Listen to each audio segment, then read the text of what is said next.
أشهد أن محمد رسول الله۔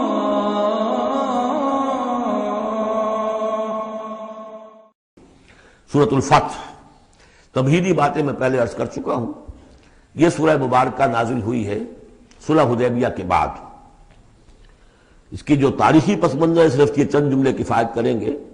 سن 5 میں غزوہ احزاب کے بعد یہ حضور نے صحابہ سے کہہ دیا تھا کہ اب قریش میں وہ دم نہیں رہا کہ اب دوبارہ وہ تم پر چڑھ کر آئیں اور حملہ کریں۔ لن تغزوکم قریش بعد عامکم ھذا ولکنکم تغزونہم، اب انیشیٹو تمہاری طرف سے ہوگا۔ وہ انیشیٹو حضور نے لیا ہے سن 6 میں۔ آپ نے عمرے کا احرام باندھا اور آپ کے ساتھ 1400، عام طور پر زیادہ بیان ہوتا ہے لیکن بعض روایات میں 1800 صحابہ احرام باندھ کر چلے کہ ہم عمرہ کرنے جا رہے ہیں۔ یہ گویا کہ ایک ٹیسٹ تھا کہ اب قریش کرتے کیا ہے۔ آپ احرام کے لیے اپنی منزل میں منزل کرتے ہوئے پہنچ گئے حدیبیہ تک، وہی جگہ جہاں پر کہ پھر صلح ہوئی۔ ادھر قریش کے لیے جو ہے ان کی جان پر بن گئی۔ پہلی بات تو یہ کہ ان کی روایات کے خلاف تھا کہ کوئی آئے عمرے کی نیت سے اور ان کو روک دے، یہ عرب کی روایت نہیں تھی۔ دوسرا یہ کہ اب اگر آنے دیتے ہیں اور مسلمان دنگناتے ہوئے آئیں اس شہر کے اندر عمرہ کریں تو گویا کہ ان کی شکست ہو گئی۔ تو وہاں پر جو بھی ہوا تفصیلات کا تو موقع نہیں ہے۔ ایک طرف تو وہ تلے ہوئے تھے کہ جنگ کریں گے، اور جب حضرت عثمان کو حضور نے بھیجا ہے کچھ سلسلہ جنبانی کے لیے، وہاں ان کو روک لیا گیا، خبر مشہور ہو گئی کہ انہیں شہید کر دیا گیا۔ پھر حضور نے بیعت لی، وہ بیعت علی الموت کہلاتی ہے، بیعت علی لا نفر یا بیعت علی الموت، اور اس کا نام ہے بیعت رضوان۔ ایک درخت کے نیچے آپ تشریف فرما ہوئے اور سب نے آ کر آپ سے بیعت کی کہ اب یہاں جانیں دے دیں گے اپنی، سب ہم یہاں پر مرنے کے لیے تیار ہیں، جانیں قربان کر دیں گے، یہاں سے واپس نہیں جائیں گے۔ جب وہاں یہ خبریں پہنچی اور انہوں نے کچھ اور اندازہ کر لیا تھا کہ یہ تو بڑے سرفرے لوگ معلوم ہو رہے ہیں، ان میں سے کوئی جو ہے بھاگنے والا نظر نہیں آتا یہاں سے، تو پھر یہ ہے کہ وہ مجبور ہو گئے کہ اب کو صلح کریں۔ پھر صلح ہوئی، صلح حدیبیہ، لیکن وہ بڑی ان ایکول صلح تھی، اس میں مسلمانوں کے لیے ہیوملیشن تھی، اس لیے کہ یہ طے کر لیا گیا اس میں کہ اگر کوئی مسلمان مدینے سے واپس آئے مکے تو اسے مکے والے واپس نہیں کریں گے، لیکن اگر کوئی مکے سے مدینے جائے گا تو واپس کرنا ہوگا۔ اور وہاں پر ہو بھی یہ گیا۔ ابو جندل صحابی تھے جن کو کہ اسی نے، جو کہ وہاں سے صلح کے لیے گشت و شریک کرنے کے لیے آیا تھا، سہیل بن عمرو، اس کا ہی بیٹا، عین اس وقت وہ پہنچ گیا، لیکن صلح کے وہ کاغذات لکھے جا چکے تھے۔ اس نے معاملہ بچایا، مسلمانوں مجھے پھر قصائیوں کے حوالے کر رہے۔ حضور نے فرمایا کہ اب ابو جندل تم صبر کرو، جو وعدہ ہم کر چکے ہیں اس کی پابندی کرنی ہے۔ بہرحال اس کو حضور نے، اگرچہ صحابہ تو اس درجے دلگیر تھے کہ ہم یہ دم کر صلح کیوں کر رہے ہیں۔ حضرت عمر رضی اللہ تعالیٰ عنہ سے تو بہرحال یہ بھی کہہ دیجئے کہ زیادہ قرب جو انہیں حاصل تھا حضور سے، اس کی بنا پر ان کی یہ ہمت ہو گئی کہ آپ نے وہ سوال جواب بھی کر لیا جس پر آپ پھر ساری عمر پچھتاتے رہے۔ کہ آپ نے پوچھا کہ کیا ہم حق پر نہیں ہیں؟ حضور نے فرمایا ہاں ہم حق پر ہیں۔ کیا آپ اللہ کے رسول نہیں ہیں؟ آپ نے مسکرا کر جواب دیا ہاں میں اللہ کا رسول ہوں۔ تو پھر ہم یہ کیوں دم کر صلح کر رہے ہیں؟ آپ نے فرمایا کہ میں وہی کر رہا ہوں جو اللہ نے مجھے حکم دیا۔ بس اتنی سی بات تھی جس پر ساری عمر پچھتائے۔ لیکن یہ بات حضرت علی نے بھی کر دی اس درجے میں کہ جب وہ صلح نامہ لکھا گیا، حضور ڈکٹیٹ کرا رہے تھے، حضرت علی کاتب تھے، لکھ رہے تھے، تو اب حضور نے فرمایا یہ صلح نامہ ہے، لکھو محمد رسول اللہ اور قریش کے مابین۔ وہ سہیل بن عمرو نے اعتراض کر دیا کہ نہیں، یہ اگر ہم اس میں لکھیں گے ظاہر بات ہے صلح نامے پر تو دونوں فریقوں کے دستخط ہوتے ہیں، تو میں دستخط کروں گا تو میں تو آپ کو اللہ کا رسول نہیں مانتا، ورنہ اس عبارت کی روح سے جب اس کے نیچے میرا بھی دستخط آئیں گے تو گویا میں نے مان لیا۔ تو حضور نے اس پر بھی مسکرا کر کہا کہ تم مانو نہ مانو میں اللہ کا رسول ہوں، لیکن اے علی مٹا دو یہ رسول اللہ کے لفظ، مٹا دو، وہاں سے لکھ دو یہ معاہدہ ہے محمد ابن عبداللہ اور قریش کے مابین۔ حضرت علی نے کہا کہ حضور یہ میں نہیں کر سکتا، میں اپنے ہاتھ سے آپ کے نام کے ساتھ لکھے ہوئے الفاظ، اب دیکھیے اگرچہ حکم تو یہ ہے کہ الامر فوق الادب، لیکن یہ کہ یہ جو بھی کچھ ہوا ہے تو یہ ہوا غیرت دینی، حمیت دینی کی وجہ سے۔ حضرت علی نے بھی کیا، حضرت عمر نے بھی کیا، دونوں کے طرز عمل میں کوئی فرق نہیں۔ لیکن بہرحال اس کے بعد جو ہے صلح ہوئی ہے، اور مسلمانوں کے دل اگرچہ اس پہ بہت ہی رنجیدہ تھے، اور یہ بات بھی بڑی عجیب تھی کہ وہی احرام کھول دیے گئے، وہی قربانی کے جانور جو ہیں، تو اب اس پر جو ہے یہ آیت سورت اتری ہے، اور پہلا لفظ یہ ہے انا فتحنا لک فتحا مبینا، مسلمانوں کی دلجوئی کے لیے کہ تم جسے سمجھ رہے ہو کہ دب کر صلح کی ہے، حقیقت حال کے اعتبار سے تو اے محمد ہم نے آپ کو بڑی روشن فتح عطا فرمائی. آج ہم اسے انٹرپریٹ کر سکتے ہیں روشن فتح کس اعتبار سے کہ ٹریٹی کے معنی یہ ہے کہ مصالحت یا صلح ہوتی ہے دو فریقوں کے درمیان جو ایک دوسرے کو ریکگنائز کریں. اس کا مطلب یہ ہے کہ قریش نے ریکگنائز کر لیا that Muhammad is a power to reckon with, اور یہ بہت بڑی بات ہے. قریش نے تسلیم کیا، اور تسلیم کرنا جو ہے یہ اللہ تعالیٰ کی طرف سے فتح عظیم ہے. انا فتحنا لك فتحا مبینا لیغفر لك اللہ ما تقدم من ذنبك وما تاخر. اب دیکھیے ذنب کا لفظ یہاں پہ دوبارہ آ گیا تاکہ اللہ تعالیٰ بخش دے آپ کو جو پچھلے ہوئی آپ کی کوئی کوتاہیاں یا گناہ یا جو بعد میں ہوئی. وَيُتِمَّ نِعْمَتَهُ جو پیچھے رہے گناہ ان کو بھی بخش دے. وَيُتِمَّ نِعْمَتَهُ عَلَيْكَ اور تاکہ اللہ تعالیٰ اپنی نعمت کا اتمام فرما دے آپ پر. وَيَهْدِيَكَ صِرَاطًا مُسْتَقِيمًا اور آپ کو ہدایت دے سیدھے راہ کی طرف. اب یہ ہے پھر ایک اشکال پیدا ہوتا ہے کہ حضور صلی اللہ علیہ وسلم تو پہلے ہی سیدھی راہ پر ہیں، پھر یہ کہ تمام اہل ایمان حضور کے ساتھ سیدھی راہ پر چلے آ رہے ہیں، اور سیدھی راہ پر چلتے ہوئے اب اہل ایمان کو بھی حضرت ابوبکر کو بھی آپ کے ساتھ چلتے ہوئے کتنے برس ہو گئے؟ 18 برس ہو گئے. تو اب ان کے معنی کیا ہو گئے؟ تو اس پہ بہت سی بحثیں ہیں، یہ تو اب میں تفصیل میں نہیں جا سکتا. میری توجہ وہی ہے جو میں اس سے پہلے سورہ محمد میں کر چکا ہوں ضم کی، کہ یہ جو جد و جہد ہوئی ہے اس میں اگر کہیں کوئی خامی کوتاہی کسی کی طرف سے ہوئی ہے، چاہے وہ کسی اور مسلمان کی طرف سے ہوئی ہے، صاحب ایمان کی طرف سے ہوئی ہے، غلطی ہوئی ہے، خطا ہوئی ہے، ان سب کی اب اللہ تعالیٰ تلافی فرما دے گا. یہ فتح مبین جو ہے وہ ان سب کو کور کر جائے گی. اور یہدیہ کا صراط مستقیم، اب آپ کی یہ جہد بالکل سیدھی تیر کی طرح اپنے ہدف کی طرف بڑھے گی. اب اس میں کوئی جو ہے تزلزل نہیں ہوگا، بلکہ آپ کی یہ جد و جہد، اللہ کے دین کی اقامت کی جد و جہد اور اللہ کی حکومت قائم کرنے کی جد و جہد جو ہے سیدھی اپنے ہدف کی طرف بڑھتی چلی جائے گی. چنانچہ یتم نعمتہ وہ تو ہم پڑھ چکے ہیں، الیوم اکملت لکم دینکم واتممت علیکم نعمتی ورضیت لکم الاسلام دینا. تو دین کا اتمام ایک تو اس شکل میں کہ قرآن میں دین مکمل ہو جائے، شریعت پوری ہو گئی، لیکن اس سے تکمیل نہیں ہوتی اس معنی میں جب تک اس کی ایک عملی ڈیمانسٹریشن بھی مکمل نہ ہو. عملی ڈیمانسٹریشن مکمل ہوتی ہے جب اللہ کی حکومت بالفعل قائم ہو جائے. تو اتمام نعمت جو ہے وہ صرف کتاب کے اندر اس شریعت کا پورا بیان ہو جانا اور نظام کا آ جانا، اس سے وہ اتمام بتمام و کمال نہیں ہوتا جب تک کہ اس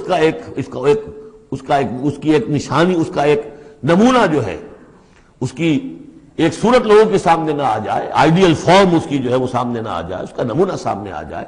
تو اس کے لیے ضروری ہے کہ اب یہ جد و جہد آپ کی جو ہے سیدھی اب تیز رفتاری کے ساتھ اپنے اصل ہدف یعنی اظہار دین لیظہرہ علی الدین کلہ.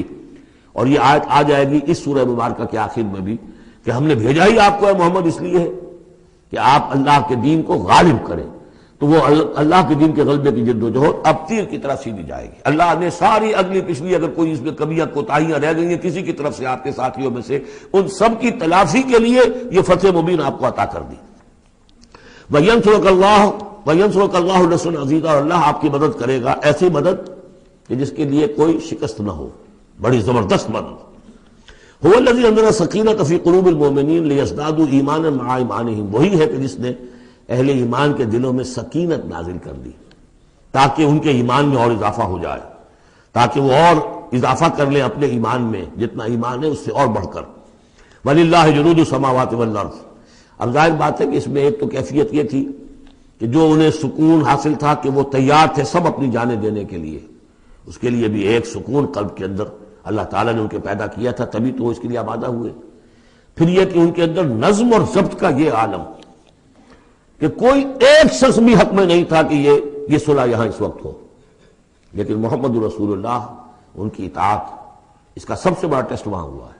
اور یہ بات جو میں کہہ رہا ہوں شاید بعض حضرات کو عجیب لگی، کوئی ایک شخص بھی نہیں تھا اس کے حق میں. اس کی دلیل کیا ہے؟ اس کی دلیل یہ ہے کہ جب حضور نے جب صلح ہو گئی مکمل، آپ نے فرمایا مسلمان اٹھو، احرام کھول دو اور یہی قربانیاں دے دو. کوئی نہیں اٹھا، ایک بھی نہیں اٹھا. دوسری مرتبہ کہا آپ نے اٹھو بھائی اب ہو گیا بات، بس جو ہو گئی ہو گئی، اب یہی احرام کھول دو. کوئی نہیں اٹھا. تیسری دفعہ کوئی نہیں اٹھا. آپ دلگیر ہو کر، دل گرفتہ ہو کر اپنے خیمے میں چلے گئے. ام سلمہ رضی اللہ تعالیٰ عنہ ام المومنین آپ کے ساتھ تھی. ان سے جا کر کہا میں نے 3 مرتبہ مسلمانوں سے کہا ہے کہ اٹھو اور احرام کھول دو، کوئی نہیں اٹھ رہا. انہوں نے کہا، مشورہ دیا کہ آپ کسی سے کچھ نہ کہیں، اپنی زبان سے کچھ نہ کہیں، آپ اپنا احرام کھول دیے، بس آپ آئے باہر، آپ نے قربانی دی، احرام کھول دیا، اس پر اب سب اٹھ گئے۔ یعنی اصل میں وہ سب کے سب منتظر تھے کہ کیا حضور ہمارا امتحان لے رہے ہیں، یہ کوئی ٹیسٹ ہو رہا ہے، کیا ہو رہا ہے، یا حالت منتظر شاید کوئی نئی صورت پیدا ہو جائے، شاید حالات بدل جائیں۔ لیکن ان کے لیے یہ بڑی انہونی سی بات تھی کہ عمرے کی نیت کر کے ہم نے احرام باندھا ہوا، یہاں کیسے کھول دے رہا ہوں۔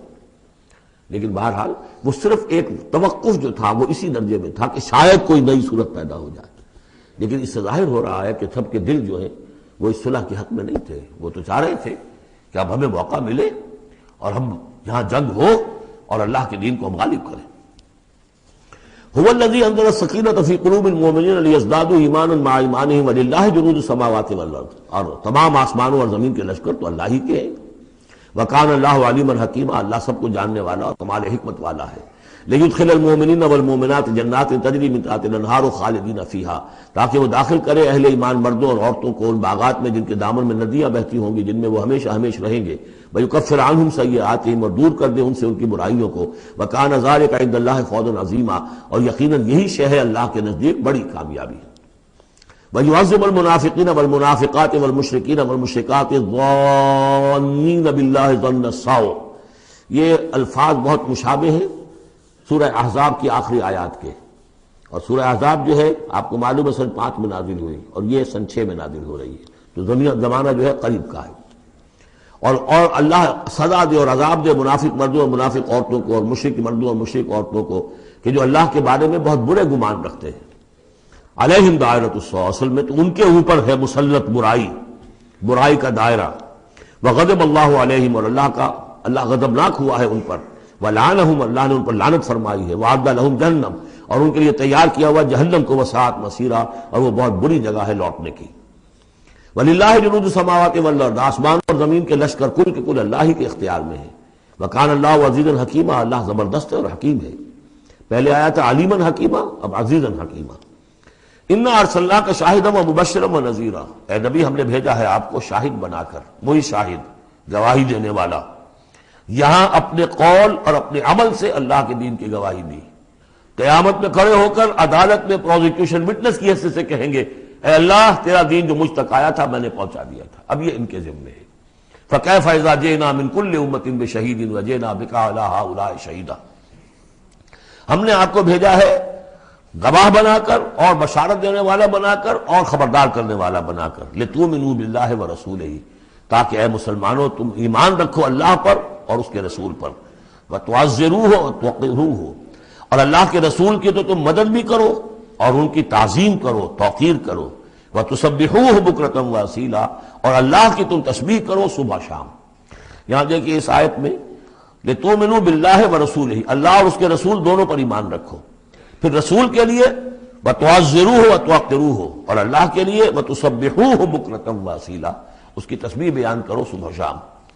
ان الذین یبایعونک انما یبایعون اللہ، یقیناً وہ لوگ جو اے نبی آپ سے بیعت کر رہے ہیں وہ حقیقت میں اللہ سے بیعت کر رہے ہیں۔ ید اللہ فوق ایدیہم، اللہ کا ہاتھ ان کے ہاتھوں کے اوپر ہے۔ فمن نکث فانما ینکث الی نفسہ، تو جو کوئی بھی اس بیعت کی خلاف ورزی کرے گا، اس کو توڑے گا، اس کا سارا وبال اسی کے اوپر ہوگا۔ ومن اوفی بما عاہد علیہ اللہ، اور جو پورا کر دے گا اس معاہدے کو جو اللہ سے کر رہا ہے، فسیؤتیہ اجرا عظیما، تو اللہ تعالیٰ اسے اجر عظیم عطا فرمائے گا۔ اس آیت کو اچھی طرح سمجھ لیجئے اور اس کا تعلق جوڑ لیجئے جو سورہ توبہ کی آیت نمبر 111 تھی۔ ان اللہ اشتری من المؤمنین انفسهم واموالهم بان لهم الجنہ یقاتلون فی سبیل اللہ فیقتلون ویقتلون وعدا علیہ حقا فی التوراۃ والانجیل والقرآن ومن اوفی بعہدہ من اللہ فاستبشروا ببیعکم الذی بایعتم بہ، اللہ نے اہل ایمان سے ان کی جانیں اور مال خرید لی ہے جنت کے عوض۔ یہ جو خرید و فروخت ہو گئی ہے یہ بیع ہو گئی ہے، بیع و شرع ہو گئی ہے۔ فاستبشروا ببیعکم الذی بایعتم بہ، خوشیاں مناؤ، جشن مناؤ اس بیعت پر، اس بیع پر، اس سودے پر جو تم نے کیا ہے، اس سے بہتر سودا کوئی نہیں۔ اچھا یہ بیع تو ہوئی بندے اور اللہ کے مابین۔ فرض کیجئے میں بیعت کر رہا ہوں، اے اللہ میں اپنی جان مال تیرے حوالے کرتا ہوں، لیکن اللہ کے اور میرے درمیان تو غیب کا پردہ ہے۔ کہ کیسے، کس کو دوں یہ جان اور مال، کس کے حکم پر دوں، کس کے کہنے پر دوں، کہاں مال خرچ کروں؟ ظاہر بات ہے کہ اس کے لیے کوئی انسان، اب وہ انسان اس وقت ہے محمد الرسول اللہ صلی اللہ علیہ وسلم، بیع اللہ سے، بیعت محمد سے۔ محمد اللہ کے رسول ہیں، وہ بتائیں گے کہ اس طرح مال خرچ کرو، اس طرح جان لگاؤ، یہ وقت آ گیا ہے جان لے کر میدان میں آ جاؤ، جان ہتھیلی پر رکھو میدان میں آ جاؤ۔ لہذا جو بیع اللہ سے ہوئی ہے، ان اللہ اشتری من المؤمنین انفسهم واموالهم بان لهم الجنہ، اس کے لیے بیعت محمد الرسول اللہ سے ہو رہی ہے۔ اور یہ عرب میں رواج تھا کہ جب وہ کوئی سودا کرتے تھے پھر وہ مصافحہ کرتے تھے، ہاتھ ملاتے تھے، ہاتھ جب ملا لیا اب وہ جو سودا ہے پکا ہو گیا، اب پیچھے نہیں جا سکتے آپ۔ جب تک مصافحہ نہیں ہوتا اس وقت تک آدمی کوئی اس میں تبدیلی کر سکتا ہے، لیکن مصافحہ جو ہے وہ پختگی کے لیے۔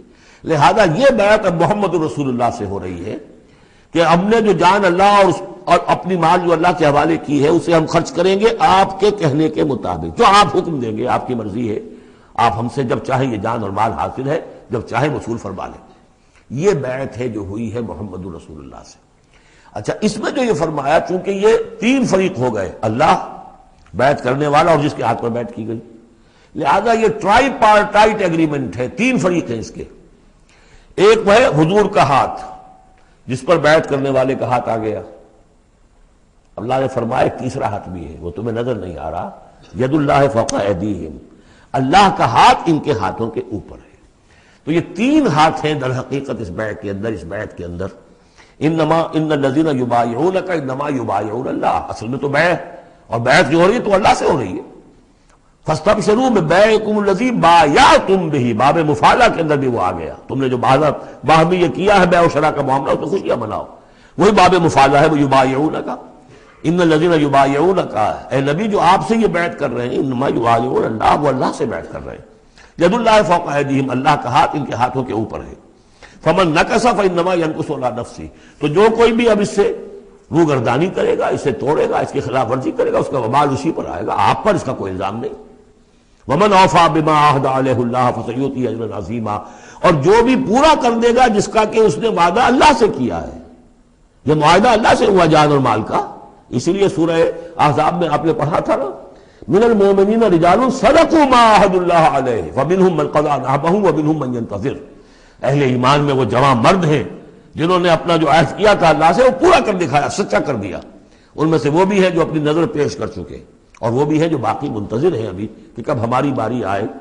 وبال دوش ہے سر جان ناتواں پہ، مگر لگا رکھا ہے تیرے خنجر و ثنا کے لیے، اے اللہ ہم لیے پھر رہے اس سر کو کہ کب تیری راہ میں کٹے اور ہم فارغ ہو جائیں، سمک دوش ہو جائیں، ہمارے کندھے سمک ہو جائیں، ہلکے ہو جائیں، سمک دوش، کندھا ہلکا ہو جائے۔ یہ سر کا بوجھ ہم لگائے ہوئے ہیں اپنے سر پر کہ کب تیری طرف سے حکم آئے ہم نے اپنے سر کٹوائیں اور ہم فارغ ہوں۔ اب اسی کو سمجھ لیجئے کہ حضور کے بعد یہ بیعت کس سے ہوگی؟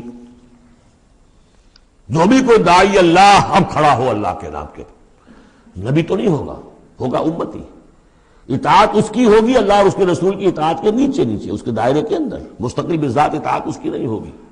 لیکن یہ کہ بہرحال اب بھی ضرورت ہوگی کہ کوئی جماعت ہو، کوئی جمعیت ہو، کوئی طاقت ہو، ایک فرد سے جو ہے اکیلا چنا بھاڑ نہیں پھوڑ سکتا۔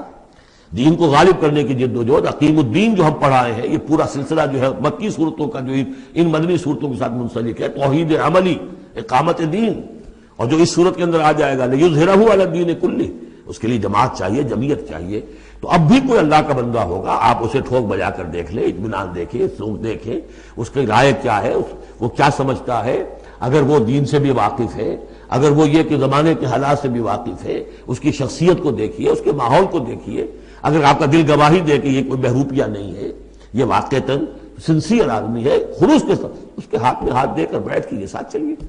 یہی طریقہ مسنون اور منصوص ہے، یہی ایک طریقہ ہے جس کا قرآن مجید میں، یعنی نصوص کسے کہتے ہیں؟ نصوص قرآنی، نصوص حدیث، حدیث میں بھی ذکر ہے تو بیعت کا ہے۔ باقی اور کوئی طریقہ جماعت سازی کا مسنون نہیں ہے، مباح وہ بھی ہے، جو بھی طریقہ اختیار کر لیا مباح ہے، حرام نہیں ہے۔ ممبرشپ ہے، ممبرشپ سے پھر امیر کا منتخب کرنا ہے، 2 سال 4 سال کے بعد پھر انتخاب، ٹھیک ہے، کوئی شے حرام نہیں ہے جب تک کہ اس کی حرمت کے لیے کوئی دلیل نہ ہو۔ لیکن مسنون اور منصوص اور معصور، تین الفاظ۔ نصوص قرآن و سنت میں جس کا تذکرہ ہے وہ بیعت ہے، جو مسنون ہے پوری زندگی حضور کی جو ہے اس میں کتنی بیعتیں ہوئی ہیں، بیعت عقبہ اولیٰ، بیعت عقبہ ثانیہ، بیعت رضوان، اور پھر یہ کہ نحن الذین بایعوا محمدا علی الجہاد ما بقینا ابدا. جب غزوہ احزاب میں جب وہ خندق کھودی جا رہی تھی تو یہ شعر پڑھ رہے تھے صحابہ کرام، ہم ہیں وہ لوگ کہ جنہوں نے محمد سے بیعت کی ہے، جہاد کی، اب یہ جہاد جاری رہے گا جب تک جان میں جان ہے. یہ ہے ساری زندگی میں آپ کی بیعت کا نظام تھا. اس کے بعد خلافت ہوئی تو بیعت پر ہوئی، حضرت ابو بکر سے بیعت، عمر سے بیعت، مشورہ علیحدہ بات ہے، جب طے ہو گیا کہ اب یہ ہو گئے تو بیعت. پھر خلافت میں کچھ غلط رخ پیدا ہو رہا تھا، حضرت حسین رضی اللہ تعالیٰ عنہ اور حضرت عبداللہ ابن زبیر رضی اللہ تعالیٰ عنہما یہ کھڑے ہوئے تو جنہوں نے جمعیت بنائی بیعت کی بنیاد پر بنائی. یہ دوسری بات ہے کہ جو کوفی تھے انہوں نے جو بیعت کی تھی حضرت حسین سے وہ توڑ دی انہوں نے. فمن نکث فانما ینکث علی نفسہ. اس کے بعد ہمارے ہاں اگر کوئی سلسلہ بنا ہے ارشاد کا، تزکیہ نفس کا، صوفیاء کا، وہ بھی بیعت. بادشاہ ہوتے تھے تو بیعت. پچھلی صدی میں جتنے جہاد ہوئے، ہمارے ہاں سب سے بڑا جہاد ہوا پچھلی صدی کا، 19ویں صدی عیسوی کا، سید احمد بریلوی رحمۃ اللہ علیہ اور شاہ اسماعیل شہید رحمۃ اللہ علیہ، ان لوگوں کا جو بیعت کی بنیاد پر جماعت تھی، کوئی اور بنیاد جماعت سازی کی نہیں تھی. مہدی سوڈانی نے جہاد کیا انگریزوں کے خلاف بیعت کی بنیاد پر، سلوسی نے جہاد کیا اطالویوں کے خلاف بیعت کی بنیاد پر. تو یہ بیعت کا لفظ جو یہاں آیا ہے اس کو اچھی طرح سمجھ لیجیے. یہ جان لیجئے کہ یہ جو دوسرا رکوع ہے اس سورہ مبارکہ کا، اور اس کے بعد تیسرا رکوع اور چوتھا رکوع جو ہے، ان میں بھی تقدیم و تاخیر ہے. یہ جو پہلے رکوع کا مضمون ہے یہ جا کر ملے گا اب تیسرے کے ساتھ، اور بعد میں یہ نازل ہوا ہے کہ یہ جو دوسرے رکوع میں آیتیں آ رہی ہیں. سَيَقُولُ لَكَ الْمُخَلَّفُونَ مِنَ الْأَعْرَابِ شَغَلَتْنَا أَمْوَالُنَا وَأَهْلُونَا. جب حضور واپس پہنچ گئے اور یہ غزوہ جو بیعت رضوان ہو گئی اور پھر صلح حدیبیہ ہو گئی، پھر آپ واپس پہنچے تو جاتے ہوئے گویا کہ ان سے کہا جا رہا ہے حضور سے، جیسے کہ غزوہ تبوک سے واپسی پر جو آیات نازل ہوئی وہ ہم سورہ توبہ میں پڑھ چکے ہیں. ان قریب کہیں گے وہ لوگ جو پیچھے رہ جانے والے تھے، من الاعراب، اعراب میں سے، شغلتنا اموالنا واہلونا. حضور نے عام اعلان کروایا تھا، فرض نہیں تھا، سب کے لیے لازم نہیں تھا. عمرے کے لیے چلنے کے لیے کہا تھا چلے، جتنے لوگ چل سکتے ہیں چلیں. تو اب آئیں گے یہ اعراب جو ہے بادیہ نشین، اور وہ کہیں گے حضور ہم مشغول رہے اپنے اموال میں، اپنے ڈھور ڈنگر کی دیکھ بھال میں، اپنے اہل و عیال میں، ہم آپ کے ساتھ نہیں جا سکے، فاستغفر لنا، تو ہمارے لیے استغفار کیجئے. یقولون بألسنتہم ما لیس فی قلوبہم. یہ لوگ اپنے منہ سے وہ کچھ کہہ رہے ہیں اپنی زبانوں سے، ان کے دلوں میں نہیں ہے، دلوں میں کچھ اور ہے. یہ منافقوں کا تذکرہ ہو رہا ہے اعراب میں سے. قل فمن یملک لکم من اللہ شیئا ان اراد بکم ضرا او اراد بکم نفعا. ان سے کہیے کہ اگر اللہ تعالیٰ نے تمہارے لیے کوئی بھی اگر ضرر کا فیصلہ کیا تھا تو، اور اگر خیر کا فیصلہ کیا تھا تو کون سی چیز روک سکتی ہے؟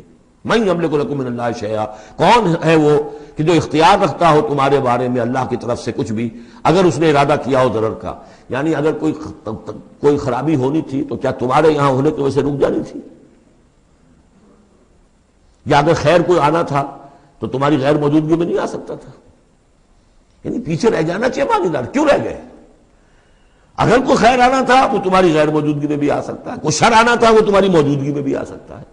تو جب تمہاری موجودگی اور ناموجودگی اللہ کے اعتبار سے تو بالکل برابر ہے، تو تمہارا یہ بہانہ تراشنا جو ہے یہ صحیح نہیں ہے. بل کان اللہ بما تعملون خبیرا، بلکہ تم جو کچھ کرتے رہے ہو اللہ اس سے باخبر ہے. وہ کیا ہے؟ اب ان کے دل کی بات اللہ تعالیٰ، ان کے دل میں جو چور تھا. بل ظننتم، تمہیں یہ گمان ہو گیا تھا، ان لن ينقلب الرسول والمؤمنون الى اہلہم ابدا. ان کو یہ گمان ہوا کہ ان کا تو معلوم ہوتا ہے کہ واقعتاً کوئی دماغ خراب ہو گیا مسلمانوں کا، قریش پر چڑھائی کر کے جا رہے ہیں. قریش، یہ تو سمجھیے کہ ان کے لیے ابھی تک عرب میں جو ان کی حیثیت تھی قریش کی، وہ سمجھتے تھے کہ اب تو یہ موت کے منہ میں جا رہے ہیں، اب یہ واپس ان میں سے کوئی آنے والا نہیں ہے. بل ظننتم، تم نے یہ گمان کیا تھا، ان لن ينقلب الرسول والمؤمنون الى اہلہم ابدا، کہ اب واپس آئیں گے ہی نہیں رسول اور اہل ایمان اپنے گھر والوں کی طرف. وزین ذلک فی قلوبکم، اور یہ تمہارے دلوں میں کھما دی گئی بات. وظننتم ظن السوء، اور تم نے بہت برا گمان کیا. وکنتم قوما بورا، اور تم ہو ہی تباہ ہونے والے لوگ.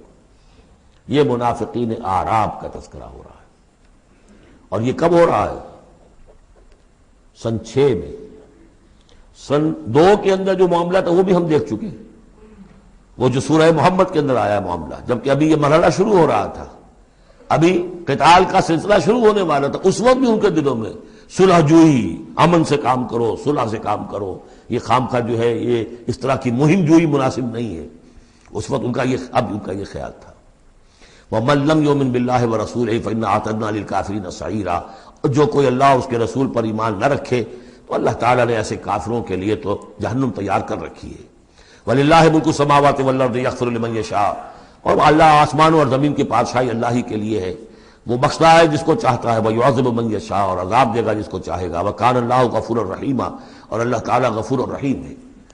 سَيَقُولُ الْمُخَلَّفُونَ إِذَا انطَلَقْتُمْ إِلَىٰ مَغَانِمَ لِتَأْخُذُوهَا، اب یہ نوٹ کر لیجئے تاریخی اعتبار سے کہ اس کے فوراً بعد جو ہے اگلے ہی سال حضور نے، اب جب کہ قریش سے صلح ہو گئی تو آپ یکسو ہو گئے، ادھر سے کوئی حملہ اب نہیں ہوگا، تو آپ نے اپنی پوری طاقت لے کر خیبر پر حملہ کیا، جو گڑھ بن گیا تھا یہودیوں کا، جو بنو قینقاع اور بنو نذیر نکالے گئے تھے، جا کے وہیں آباد ہو گئے تھے، پہلے سے بھی وہاں پر وہ بڑا گڑھ تھا، ان کے بڑے قلعے تھے، بڑے یعنی فورٹیفائڈ، اور وہاں پر سارا وہ اب حضور نے ان کی جو ہے سرکوبی کی۔ جب حضور خیبر کی طرف جا رہے تھے، اب ان کا ہم بھی چلتے ہیں آپ کے ساتھ، اس لیے انہیں یقین تھا کہ فتح ہوگی اور مال غنیمت آئے گا۔ سَيَقُولُ الْمُخَلَّفُونَ إِذَا انطَلَقْتُمْ إِلَىٰ مَغَانِمَ، اور اے مسلمانوں جب تم اب جاؤ گے غنیمت حاصل کرنے کے لیے، یعنی اب جو غزوہ خیبر کی طرف جب پیش قدمی کرو گے، تو یہی لوگ جو پہلے پیچھے رہ گئے تھے وہ یہ کہیں گے ذرونا نتبعکم، ہم بھی آپ کے ساتھ چلیں، اجازت دیجیے۔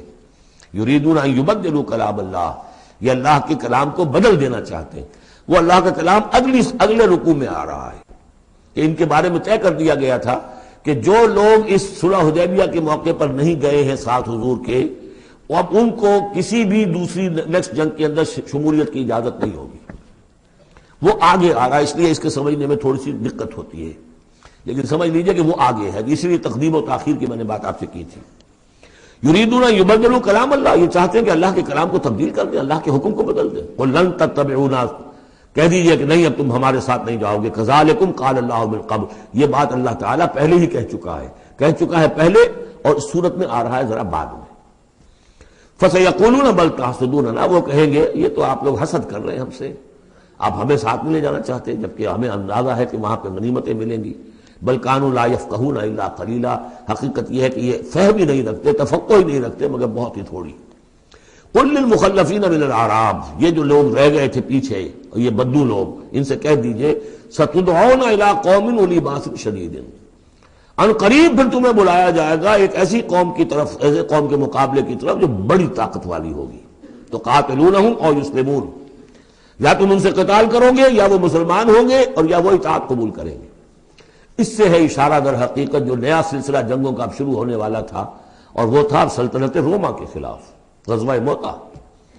اب اندرون ملک عرب کا معاملہ جو تھا وہ ختم ہوا، اب تو اصل جو معاملہ پیش آنا ہے وہ انقلاب محمدی کا بین الاقوامی مرحلہ ہے، تصدیر الانقلاب، انقلاب کو اب آگے ایکسپورٹ کرنا ہے، اور اب ٹکراؤ ہونے والا ہے جس کی پیشگی خبر دی جا رہی ہے سلطنت روما کے ساتھ، جہاں سٹینڈنگ آرمیز تھی لاکھوں کی، یہ رومن لیجنز مشہور ہیں تاریخ کے اندر، غرق آہن اور ٹرینڈ، تو تمہیں بلایا جائے گا اس وقت، پھر تمہیں ایک موقع دے دیا جائے گا، ستدعون الی قوم اولی باس شدید تقاتلونہم او یسلمون، اور یہ اصل میں تین چیزیں آ گئی وہی کہ اب جو بھی اس عرب سے باہر جو معاملہ ہوا ہے، یا تو وہ اسلام لے آئے یا وہ اطاعت قبول کر لیں، یہ دونوں یسلمون میں شکلیں ہو جائیں گی، اطاعت قبول کر لیں یا اسلام لے آئیں، یا پھر جنگ ہوگی۔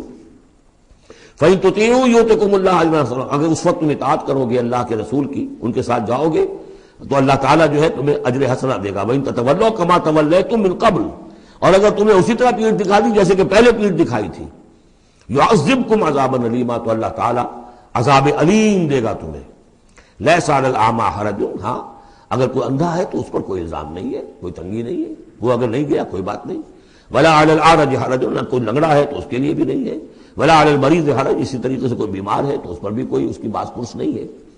وَمَن يُطِعِ اللَّهَ وَرَسُولَهُ يُدْخِلْهُ جَنَّاتٍ تَجْرِي مِن تَحْتِهَا الْأَنْهَارُ، اور جو اللہ تعالیٰ اور اس کے رسول کی اطاعت کرے گا اللہ تعالیٰ اس کو داخل کرے گا ان باغات میں جن کے دامن میں ندیاں بہتی ہوں گی۔ وَمَن يَتَوَلَّى، اور جو کوئی پلٹ جائے، پیٹھ موڑ لے، يُعَذِّبْهُ عَذَابًا عَلِيمًا، اللہ تعالیٰ اسے عذاب علیم، دردناک عذاب دے گا۔ اب اس کے بعد یہ پہلے رکوع والا مضمون جو بیعت کا مضمون چل رہا تھا وہی بیعت کا مضمون اب آگے یہاں چل رہا ہے. یہ بیچ والا جو ہے دوسرے رکوع کا مضمون یہ اس کے بعد کا تھا، پہلے آ گیا.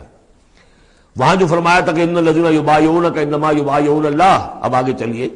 لقد رضی اللہ عن المؤمنین اذ یبایعونک تحت الشجرہ، اللہ راضی ہو گیا ان اہل ایمان سے جو آپ سے بیعت کر رہے تھے درخت کے نیچے. فعلم ما فی قلوبہم، تو اللہ تعالیٰ کے علم میں ہے جو کچھ ان کے دلوں میں تھا. اور اس وقت تو ذوق شہادت اور جوش جہاد تھا، ابھی وہ صلح کی بات تو ہوئی نہیں، وہ تو بیعت کر کے ہونے کی بات ہوئی ہے. فانزل السکینۃ علیہم، اللہ نے ان پر سکینت، سکون، اطمینان نازل کر دیا. واصابہم فتح قریبا، اور انہیں فتح دے دی بہت قریب. وہ فتح قریب وہی ہے انا فتحنا لک فتحا مبینا، اس صلح کو کہا گیا کہ فوری طور پر انہیں فتح مل گئی. ومغانم کثیرۃ یاخذونھا، اور بہت سی غنیمتیں ہیں جو وہ اور جو لیں گے، حاصل کریں گے. وکان اللہ عزیزا حکیما، اور اللہ تعالیٰ زبردست ہے، حکمت والا. وعدکم اللہ مغانم کثیرۃ تاخذونھا، اے مسلمانوں اللہ کا تم سے وعدہ ہے بہت سی غنیمتیں تمہیں ملیں گی. فعجل لکم ہذہ، تو یہ تو تمہیں نقد دے دی ہے، فوری طور پر دے دی ہے یہ فتح جو تمہیں مل گئی ہے. وکف ایدی الناس عنکم، اور اللہ تعالیٰ نے روک لیا لوگوں کے ہاتھوں کو تم سے. لتکون آیۃ للمؤمنین، تاکہ یہ اہل ایمان کے لیے ایک نشانی بن جائے. وَيَهْدِيَكُمْ صِرَاطًا مُسْتَقِيمًا، اور اللہ تعالیٰ تمہاری رہنمائی فرمائے سیدھے راستے کی طرف. یعنی اب تمہاری جد و جہد جو ہے وہ تیر کی طرح سیدھی کامیابی کے آخری مراحل تک پہنچ جائے. بارک اللہ لی ولکم فی القرآن العظیم ونفعنی وإیاکم بالآیات والذکر الحکیم.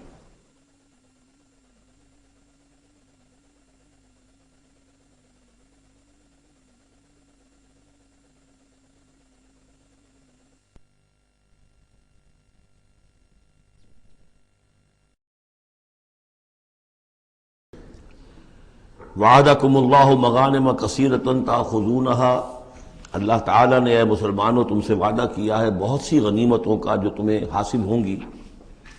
فعجل لکم ہذہ، تو یہ تو اللہ نے فوری طور پر تمہیں عطا کر دی ہے، یعنی یہ فتح مبین. وکف ایدی الناس عنکم، اور لوگوں کے ہاتھ تمہاری جانب سے روک لیے. یعنی جنگ اگر ہوتی ظاہر بات ہے کہ قریش بھی پھر اگر اس میں اپنی قوت کا مظاہرہ کرتے تو کچھ نہ کچھ نقصان تو مسلمانوں کا بھی ہوتا. کف ایدی الناس عنکم، ان کے ہاتھ باندھ لیے اور روک لیے اللہ نے تم سے. وَلِتَكُونَ آیَةً لِّلْمُؤْمِنِينَ، اور تاکہ یہ اہل ایمان کے لیے ایک نشانی بن جائے. وَيَهْدِيَكُمْ صِرَاطًا مُسْتَقِيمًا، اور اللہ تعالیٰ اب تمہیں سیدھی راہ پر جو ہے گامزن کر دے. یعنی تمہاری اس جد و جہد کو، اجتماعی جو جد و جہد ہے تمہاری، اسے براہ راست تیر کی طرح سیدھا اب اس کے آخری ہدف اور منزل مقصود تک پہنچا دے. وَأُخْرَىٰ لَمْ تَقْدِرُوا عَلَيْهَا، اور کچھ اور بھی فتحیں ہیں جن کا ابھی تک تمہیں جس پر قدرت حاصل نہیں ہوئی ہے. قد احاط اللہ بہا، اللہ تعالیٰ ان کا بھی احاطہ کیے ہوئے ہے. یعنی یہ کہ اس کے فوراً بعد تمہیں ایک فتح ملے گی جو کہ خیبر کی ہوگی، کیونکہ یہ اس جو رکوع ہم نے دوسرا پڑھائے ہیں تیسرا اس سے پہلے نازل ہوا ہے. اور یہ کہ پھر فتح مکہ ہونے والی ہے. اللہ تعالیٰ نے یہ تمام فتوحات جو اللہ کے تو علم میں ہے، اللہ کے نے ان کا احاطہ کیا ہوا ہے. وَقَالَ اللَّهُ عَلَىٰ كُلِّ شَيْءٍ قَدِيرٌ، اللہ ہر چیز پر قادر ہے. وَلَوْ قَاتَلَكُمُ الَّذِينَ كَفَرُوا لَوَلَّوُا الْأَدْبَارَ، اور اگر یہ کافر یعنی قریش مکہ تم سے جنگ کرتے تو لازماً پیٹ دکھا دیتے، پیٹ پھیر جاتے. ثُمَّ لَا يَجِدُونَ وَلِيًّا وَلَا نَصِيرًا، اور پھر نہ پاتے اپنے لیے کوئی حمایتی، کوئی مددگار. سنت اللہ التی قد خلت من قبل، یہ اللہ کی وہ سنت ہے، اس کا دستور ہے، اس کا قانون ہے کہ جو پہلے سے چلا آ رہا ہے. یعنی یہ کہ اللہ تعالیٰ اپنے رسولوں کی مدد کرتا ہے. تو اب رسول کے ساتھ اگر وہ جنگ پر آمادہ ہو گئے ہوتے تو یقیناً ان کو پیٹھ دکھانی پڑتی اور شکست ان کا مقدر بنتی. سنت اللہ التی قد خلت من قبل ولن تجد لسنت اللہ تبدیلا، اور نہیں پاؤ گے تم اللہ کی سنت اور اللہ کے دستور میں کوئی تبدیلی. وَهُوَ الَّذِي كَفَّ أَيْدِيَهُمْ عَنْكُمْ وَأَيْدِيَكُمْ عَنْهُمْ بِبَطْنِ مَكَّةَ، وہی ہے جس نے روک لیے ان کے ہاتھ تمہاری طرف بڑھنے سے اور تمہارے ہاتھ ان کی طرف بڑھنے سے. بِبَطْنِ مکہ، بیچ شہر مکے کے، یعنی مکے کی وادی میں اور مکے کے شہر میں اگر یہ جنگ ہوتی اور یہ خون ریزی ہوتی. من بعد ان اسفرکم علیہم، اور یہ اللہ نے روک دیا اس کے بعد کہ اللہ نے تمہیں ان پر فتح دے دی تھی. یعنی کہ واقعتاً دل میں قریش شکست کھا چکے تھے، وہ سمجھ گئے تھے کہ ہمارے لیے مقابلہ ممکن نہیں ہے، ورنہ وہ صلح کبھی نہ کرتے. ان کے لیے تو یہ چیز گویا کہ بڑی موت سے بھی بڑھ کر جو تھی بھاری تھی کہ مسلمان جو ہے ان کے ساتھ ہم صلح کریں، انہیں تسلیم کر لیں، اور پھر یہ بھی طے کریں کہ اگلے سال آپ آئیے اور ہم 3 دن کے لیے یہ پورا مکہ خالی کر دیں گے، آپ یہاں جس طرح چاہے عمرہ کریں۔ یہ شرط بھی اس میں شامل تھی اگلے سال، لیکن اس سال آپ کو جانا پڑے گا، ہماری ناک جو ہے اتنی نہ کٹے کہ اسی سال آپ عمرہ کر لیں، لیکن یہ ہے کہ بہرحال آئندہ آپ آئیں گے۔ تو اس کے بعد کہ اللہ نے تمہیں ان پر فتح دے دی تھی، وَكَانَ اللَّهُ بِمَا تَعْمَلُونَ بَصِيرًا، اور جو کچھ تم کر رہے ہو اللہ اسے دیکھ رہا ہے۔ هُمُ الَّذِينَ كَفَرُوا وَصَدُّوكُمْ عَنِ الْمَسْجِدِ الْحَرَامِ، وہی لوگ ہیں، یعنی ان کے جرائم کا تذکرہ ہو رہا ہے جنہوں نے کفر کیا تو اور تمہیں روکے رکھا مسجد حرام تک جانے سے، وَالْهَدْيَ مَعْكُوفًا أَن يَبْلُغَ مَحِلَّهُ، اور ہدی کے جو جانور لے کے گئے تھے مسلمان احرام کے ساتھ ساتھ، وہ ہدی کے جانور تھے کہ کعبے کے لیے نیاز کے یہ جانور ہیں، وہ رکے ہوئے تھے کہ وہ اپنی اصل جگہ پر یبلغ محلہ، کہ اس کا اصل مقام تو یہ تھا کہ کعبے جائیں، وہاں پر ان کا چڑھاوا چڑھایا جائے اور ان کی قربانی دی جائے، لیکن یہ کہ وہ رکے ہوئے تھے کہ وہاں تک نہیں پہنچ سکتے تھے۔ لیکن یہ اللہ نے کیوں ہاتھ روک لیے، ان کے ہاتھ تم سے، تمہارے ہاتھ ان سے کیوں روک لیے، جنگ کیوں نہیں ہونے دی، اس کی حکمت اب آ رہی ہے۔ وَلَوْلَا رِجَالٌ مُؤْمِنُونَ وَنِسَاءٌ مُؤْمِنَاتٌ، اگر نہ ہوتے مرد مومن اور عورتیں مومنات، لم تعلموہم، جنہیں تم نہیں جانتے تھے، ان تطؤوہم، اندیشہ تھا کہ تم انہیں بھی پیس ڈالتے۔ یعنی جب جنگ ہوتی ہے، بھٹی گرم ہو جاتی ہے، اس وقت تو تحقیق و تفتیش مشکل ہوتی ہے۔ اب وہ مسلمان کے جو ہجرت نہیں کر سکے، ان میں ضعفاء بھی تھے، ان میں مریض بھی تھے، ان میں عورتیں بھی تھیں جن کے لیے ممکن ہی نہیں تھا، جیسا کہ ہم سورہ نساء میں پڑھ چکے ہیں کہ جن کے لیے بالکل ممکن ہی نہیں تھا، اللہ تعالیٰ نے ان کو معاف کر دیا تھا، ہجرت نہیں کر رہے تب بھی اللہ ان سے معاوضہ نہیں کرے گا۔ تو اب وہ لوگ بھی موجود تھے مکے کے اندر، اب اگر یہ چکی چلتی تو پھر تو یہ پیس ڈالتی ان کو بھی۔ وَلَوْلَا رِجَالٌ مُؤْمِنُونَ وَنِسَاءٌ مُؤْمِنَاتٌ لَمْ تَعْلَمُوهُمْ أَن تَطْئُوهُمْ، تم جانتے ہی نہیں تھے، ہو سکتا ہے کہ تم انہیں بھی کچل دیتے، فَتُصِيبَكُم مِّنْهُمْ مَعَرَّةٌ، اور ان کے معاملے میں پھر تم پر ایک الزام آ جاتا، بغیر علم، اس کے بغیر کہ تمہیں کوئی علم ہو، تمہاری بے خبری میں تم پر الزام آتا کہ ان اہل ایمان نے آ کر اپنے اہل ایمان ساتھیوں کو بھی قتل کر دیا۔ لِيُدْخِلَ اللَّهُ فِي رَحْمَتِهِ، اللہ نے اسی لیے روک دیا اس جنگ کو اس وقت اور تمہیں فتح دے دی صلح کی شکل میں، تاکہ اللہ تعالیٰ داخل کرے اللہ تعالیٰ اپنی رحمت میں جس کو چاہے۔ وَلَوْ تَزَيَّنُوا لَعَذَّبْنَا الَّذِينَ كَفَرُوا مِنْهُمْ عَذَابًا أَلِيمًا، اگر وہ علیحدہ ہو چکے ہوتے، یعنی مسلمان اہل ایمان مرد اور عورتیں جو ہیں جو ابھی تک مقیم ہیں یہاں پر، اگر وہ یہاں سے نکل چکے ہوتے، علیحدہ ہو چکے ہوتے، تو پھر باقی یہاں صرف کفار رہ گئے ہوتے، تو ہم اسی وقت لَعَذَّبْنَا الَّذِينَ كَفَرُوا مِنْهُمْ عَذَابًا أَلِيمًا، تو ان کافروں کو ہم ابھی وہ بدترین عذاب کا مزہ چکھا دیتے۔ اس جعل الذین کفروا فی قلوبہم الحمیۃ حمیۃ الجاہلیہ، جب کافروں نے اپنے دلوں کے اندر ایک حمیت جو ہے، ایک بڑی غیرت اور حمیت کا معاملہ، لیکن وہ حمیت جاہلی تھی کہ ہم لوگ، اور کیسے ممکن ہے کہ ہم انہیں یہاں پر عمرہ کرنے دیں، یہ لوگ کہ جو بے دین ہو گئے، ان کے اعتبار سے تو بے دین تھے، جو ہم اپنے آباء و اجداد کے دین کو چھوڑ گئے، تو وہ جو نسل پرستی اور قوم پرستی ان میں تھی، اور آبا پرستی تھی، اور اپنی روایت پرستی تھی، اس کے بنا پر حمیت جاہلیت ان کے دلوں کے اندر اتنی کوٹ کوٹ کر بھری ہوئی تھی۔ اس جعل الذین کفروا فی قلوبہم الحمیۃ حمیۃ الجاہلیہ، انہوں نے حمیت جاہلی کو اپنے دلوں کے اندر راسخ کر لیا تھا۔ فانزل اللہ سکینتہ علی رسولہ وعلی المؤمنین، تو اللہ تعالیٰ نے اپنا طرف سے سکون نازل فرما دیا اپنے رسول پر صلی اللہ علیہ وسلم اور اہل ایمان پر۔ وَأَلْزَمَهُمْ کلمۃ التقویٰ، اور اللہ تعالیٰ نے ان پر لازم کر دیا تقویٰ کی بات کو، یعنی اللہ تعالیٰ نے تقویٰ کو ان پر لازم کر دیا۔ وَكَانُوا أَحَقَّ بِهَا، یقیناً وہ تقویٰ کے زیادہ حقدار بھی ہیں، وَأَهْلَهَا، اور واقعتاً تقویٰ کے اہل ہیں، ان کے اندر تقویٰ موجود ہے۔ وَكَانَ اللَّهُ بِكُلِّ شَيْءٍ عَلِيمًا، اور یقیناً اللہ تعالیٰ ہر چیز کا علم رکھتا ہے۔ لَقَدْ صَدَقَ اللَّهُ رَسُولَهُ الرُّؤْيَا بِالْحَقِّ، اب ایک شبہ کا ازالہ ہو رہا ہے کہ کچھ لوگوں کو یہ خیال پیدا ہوا ہوگا کہ رسول کا تو خواب بھی سچا ہوتا ہے اور وہی کے درجے میں ہے۔ حضور نے ہمیں فرمایا تھا کہ میں نے خواب دیکھا ہے کہ ہم عمرہ کر رہے ہیں، تو چلو، اور یہاں ہم عمرہ نہیں کر سکے تو رسول کا خواب جھوٹا ہو گیا۔ یہ اگر شک کسی کے دل میں پیدا ہوا تو اس کو ظاہر کر رہے ہیں کہ رسول کا خواب جھوٹا نہیں ہوا، یعنی یہ کہ اس میں جب حضور سے پوچھا بھی گیا، آپ نے تو فرمایا تھا کہ ہم عمرہ کریں گے، تو آپ نے فرمایا تھا یہ میں نے کب کہا تھا کہ اسی سال ضرور کریں گے، عمرہ کریں گے، چنانچہ اگلے سال وہ عمرہ ہوا۔ سن 7 میں اسے عمرہ قضا کہتے ہیں، جو صلح حدیبیہ میں طے ہو گیا تھا کہ اگلے سال آپ آئیے عمرہ کیجئے، تو عمرہ قضا جو ہے یہ عمرہ چونکہ رہ گیا تھا، درمیان میں ہی بند ہو گیا، تو عمرہ قضا، اس عمرے کی قضا اگلے سال جو ہے سن 7 میں آپ نے دی، اور 3 دن تک قریش نے مکے کو خالی کر دیا، پہاڑوں پر چڑھ گئے، اور مسلمان 3 دن تک مکے کے اندر مقیم رہے، انہوں نے اپنے اطمینان سے عمرہ ادا کیا۔ تو فرمایا لقد صدق اللہ رسولہ الرؤیا بالحق، اللہ نے بالکل سچا دکھایا خواب اپنے رسول کو، اس میں قطعاً کسی جھوٹ کا شائبہ نہیں۔ لتدخلن المسجد الحرام ان شاء اللہ آمنین محلقین رؤوسکم ومقصرین لا تخافون، تم اے مسلمانوں لازماً داخل ہوگے مسجد حرام میں انشاءاللہ پورے امن کے ساتھ، آمنین بے کھٹکے، محلقین رؤوسکم ومقصرین، اپنے سروں کو حلق بھی کراؤ گے اور قصر بھی کراؤ گے۔ سر منڈوا دینا احرام کھولتے ہوئے یہ گویا کہ حلق ہے، اور چھوٹے بال کر دینا یہ قصر ہے۔ تو محلقین رؤوسکم ومقصرین لا تخافون، اور تمہیں کوئی اندیشہ نہیں ہوگا، یعنی جو ہو گیا اگلے سال کہ بالکل مکہ خالی، کوئی اندیشہ نہیں، کوئی مٹ بھیڑ نہیں، کسی طرف سے کوئی تانا نہیں، کوئی بری بات بھی سننے میں نہیں آئی، اور وہ سب لوگ جو ہے وہ رہے اپنے پہاڑوں کے اوپر۔ فعلم ما لم تعلموا، تو اللہ جانتا ہے جو تم نہیں جانتے۔ فجعل من دون ذلك فتحا قریبا، تو اس کے بعد اللہ تعالیٰ نے ایک بڑی فتح رکھی ہے قریب، یعنی یہ کہ اس کے فوراً بعد اس سے ورے، اس لیے کہ اس عمرہ قضا سے پہلے فتح خیبر ہوئی ہے، اور بہت جو مغانم کا تذکرہ ہو رہا ہے اس میں جو غنیمت آئی ہے بہت نمایاں، وہ غزوہ خیبر کی ہے۔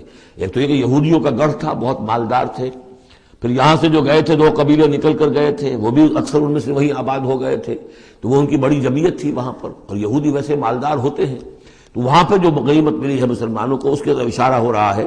اللہ تعالیٰ نے اس سے پہلے کہ تم عمرہ قضا ادا کرو اور جب تم داخل ہوگے مسجد حرام، اس سے پہلے جو ہے اللہ تعالیٰ تمہیں فتح دے گا، نصیب کرے گا۔ اب وہ آیت آ گئی، هو الذی ارسل رسولہ بالہدی ودین الحق لیظہرہ علی الدین کلہ، یعنی یہ جو سلسلہ اب جا رہا ہے صراط مستقیم، سیدھا راستہ کس منزل کی طرف جا رہا ہے؟ دنیا میں مسلمانوں تمہاری جد و جہد کی منزل کیا ہے؟ اللہ کے دین کا غلبہ، اس لیے کہ ہم نے اپنے رسول کو بھیجا ہی اس کام کے لیے۔ یہ سورہ توبہ میں آیت ہم پڑھ چکے ہیں، فرق صرف یہ ہے کہ وہاں پر تھا هو الذی ارسل رسولہ بالہدی ودین الحق لیظہرہ علی الدین کلہ ولو کرہ المشرکون، یہاں آخری حصہ ہے وکفی باللہ شہیدا۔ لیکن سورہ توبہ والی آیت جوں کی تم پھر سورہ صف میں آ جائے گی، وہ بھی اب زیادہ دور نہیں رہی ہے، وہ بھی ہم جلدی پڑھیں گے۔ تو اللہ نے تو بھیجا ہے اپنے رسول کو صلی اللہ علیہ وسلم الہدا دے کر، یعنی قرآن حکیم جو ہدایت کاملہ ہے، نو انسان را پیام آخری حامل او رحمت للعالمین، هو الذی ارسل رسولہ بالہدی ودین الحق، اور دین حق دے کر بھیجا ہے۔ یہ دین کی بات کیجئے، اب دیکھیے الدین، ان اقیم الدین، اللہ کے دین کو قائم کرو۔ ام لہم شرکاء شرعوا لہم من الدین ما لم یأذن بہ اللہ، کیا ان کے شریکوں نے بھی کوئی دین دیا ہے انہیں؟ اللہ نے انہیں دین حق دیا ہے، اور دین حق اس لیے دیا ہے کہ اسے غالب کرے کل کے پورے نظام زندگی کے اوپر، پورے نظام زندگی پر۔ وہی ہے جس نے بھیجا ہے اپنے رسول کو صلی اللہ علیہ وسلم بالہدا، ہدایت دے کر، قرآن دے کر، ودین الحق، اور سچا دین، حق دین، عادلانہ نظام زندگی دے کر، لیظہرہ علی الدین کلہ، تاکہ وہ غالب کریں اسے کل کے کل نظام زندگی پر، وکفی باللہ شہیدا، اور کافی ہے اللہ مدد کے لیے۔ عام طور پر ترجمہ یہاں پر گواہ کا کیا گیا ہے، آپ نے دیکھا ہوگا، لیکن یہاں اس لفظ شہید کا مطلب جو مدد کے ہے۔ اس کے لیے یہ کہ نوٹ کیجئے جو سورہ بقرہ کے 30 رکوع میں آیا تھا، فَإِن كُنتُمْ فِي رَيْبٍ مِّمَّا نَزَّلْنَا عَلَىٰ عَبْدِنَا فَأْتُوا بِسُورَةٍ مِّن مِّثْلِهِ وَادْعُوا شُهَدَاءَكُم مِّن دُونِ اللَّهِ إِن كُنتُمْ صَادِقِينَ، بلا لو اپنے مددگاروں کو اللہ کے سوا اگر تم سچے ہو۔ تو چونکہ اصل میں شہیدہ کے معنی تو ہے حاضر ہونا، شہیدہ یشہد، کسی کی موجودگی اور حاضری، جو موجود ہوتا ہے وقوع پر وہی صحیح گواہی دینے کا اہل ہے، اس لیے اس کے معنی گواہی کے پیدا ہو گئے، اور جو موجود ہو وہی آپ کی مدد بھی کر سکتا ہے، اس لیے اس کے معنی مددگار کے بھی ہے۔ آپ کا کوئی دوست ہے، بڑا آپ کا بہی خواہ ہے، لیکن جب آپ پر کوئی ستم ہو رہا تھا، ظلم ہو رہا تھا، زیادتی ہو رہی تھی، وہ موجود ہی نہیں تھا بیچارہ، وہ کیا کرے گا؟ آپ کی مدد نہیں کر سکتا۔ تو مددگار بھی معنی ہے لفظ شہید کے۔ وَكَفَى بِاللَّهِ شَهِيدًا، اللہ کافی ہے مددگار کی حیثیت سے۔ محمد الرسول اللہ والذین معہ، یہ وہ جماعت ہے جو اس بیعت کی بنیاد پر وجود میں آئی ہے۔ نوٹ کر لیجئے اس بات کو، یہ بیعت کے تذکرے کے ساتھ اب یہ آیت آ رہی ہے۔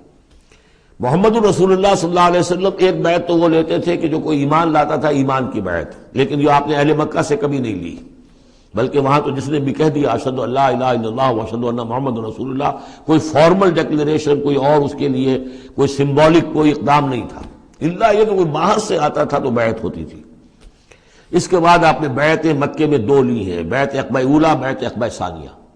اور بیعت عقبہ ثانیہ کی بیعت وہ ہے کہ جس سے اب وہ ایک جماعتی شکل بنی ہے، اس لیے کہ اس کے الفاظ کیا ہیں، متفق علیہ روایت ہے، یہ بخاری اور مسلم دونوں میں، راوی اس کے حضرت عبادہ بن صامت رضی اللہ تعالیٰ عنہ۔ وہ بیعت کیا تھی؟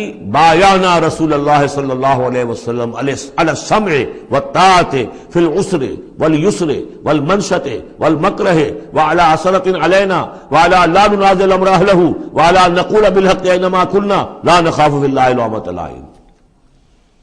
ہم نے بیعت کی تھی اللہ کے رسول سے کہ آپ کا ہر حکم سنیں گے اور مانیں گے، اطاعت کریں گے، فی العسر والیسر، خواہ مشکل ہو اور خواہ آسانی ہو، والمنشط والمکرہ، خواہ ہماری طبیعت آمادہ ہو، خواہ ہمیں اپنی طبیعتوں پر جبر کرنا پڑے، وعلی عثرۃ علینا، خواہ ہم پر دوسروں کو ترجیح دی جائے۔ ہم کبھی نہیں کہیں گے کہ ہم آپ کے پرانے ساتھی ہیں، آپ نے بالکل ایک نووارد کو ہمارے اوپر امیر کیسے مقرر کر دیا، نہیں، اٹس یور پریروگیٹو، یہ آپ کا اختیار ہوگا، جس کو آپ چاہیں امیر بنائیں۔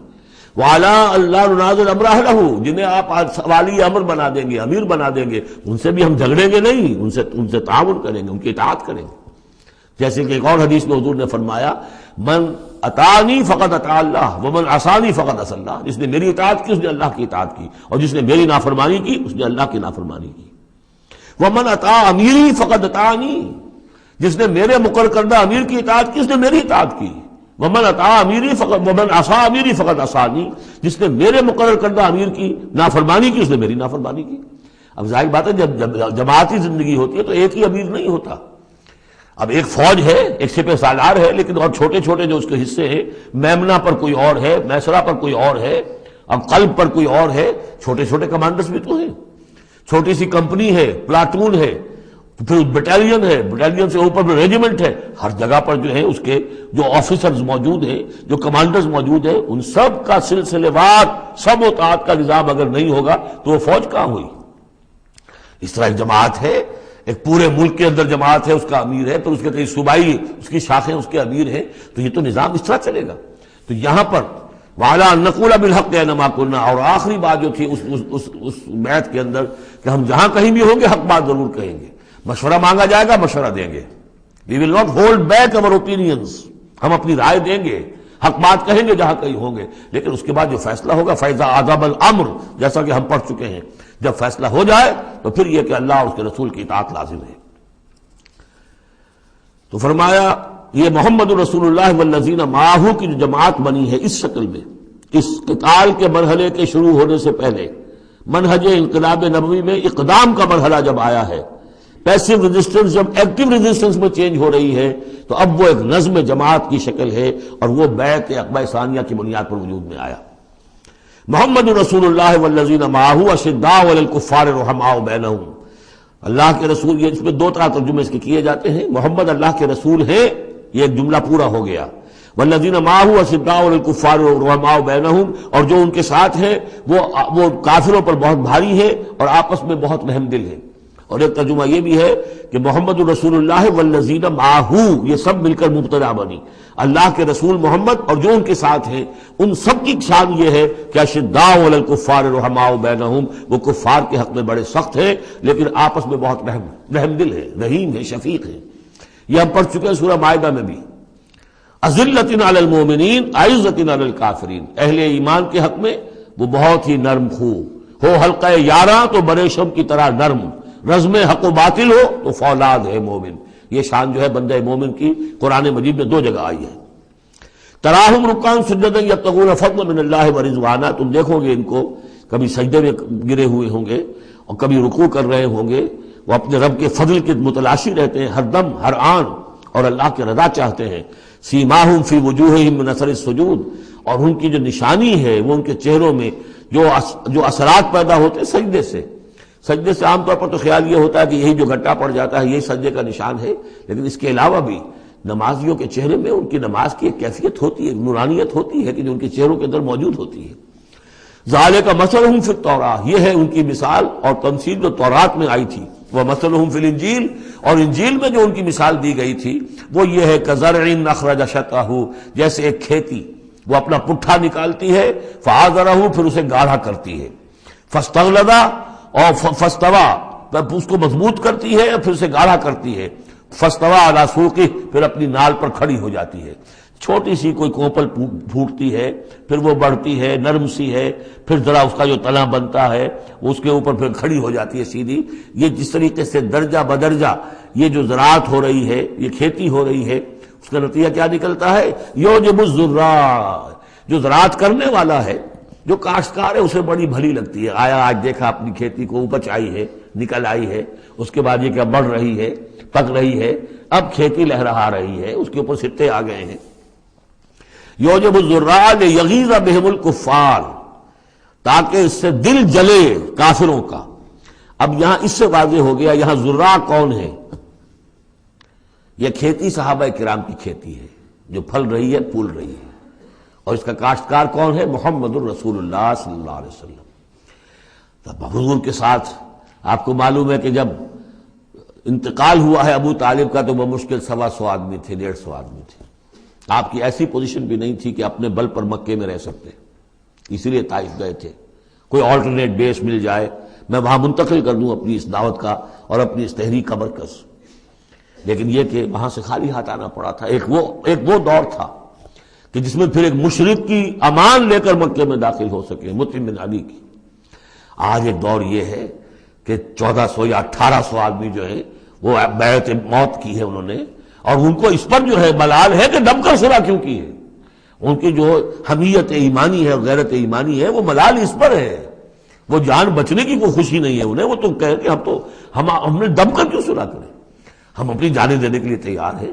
کھیتی جو ہے اپج رہی ہے، تو فرمایا كَزَرْعٍ أَخْرَجَ شَطْأَهُ فَآزَرَهُ فَاسْتَغْلَظَ فَاسْتَوَىٰ عَلَىٰ سُوقِهِ يُعْجِبُ الزُّرَّاعَ لِيَغِيظَ بِهِمُ الْكُفَّارَ وعد اللہ الذین آمنوا وعملوا الصالحات منہم مغفرۃ واجرا عظیما۔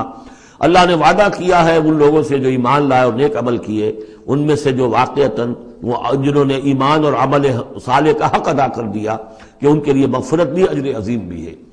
یہاں جو مولانا عثمانی صاحب نے حاشیہ لکھا مجھے بہت پسند آیا کہ اگرچہ حضور کے سارے ساتھی جو ہیں وہ سب کے سب وہی تھے کہ جو ایمان اور عمل صالح کا حق ادا کر چکے تھے، پھر بھی منہم کی ایک قید لگا کر گویا کہ ان کو یہ بات بتا دی گئی ہے کہ اصل معاملہ ہے کہ موت تک انسان قائم رہے اس پر، مبادا بعد میں کہیں کسی کے اندر کوئی تزلزل پیدا ہو جائے، ورنہ یہ کہ اگر کسی کو اس طرح کا یقین دلا دیا جائے تو اس سے تو یہ کہ پھر اطمینان پیدا ہو جائے گا۔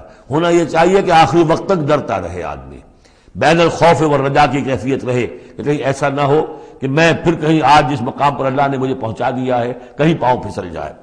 مغفرت و اجر عظیم کا اللہ نے وعدہ فرمایا۔ اب یہ سورہ مبارکہ آ گئی، سورۃ الحجرات۔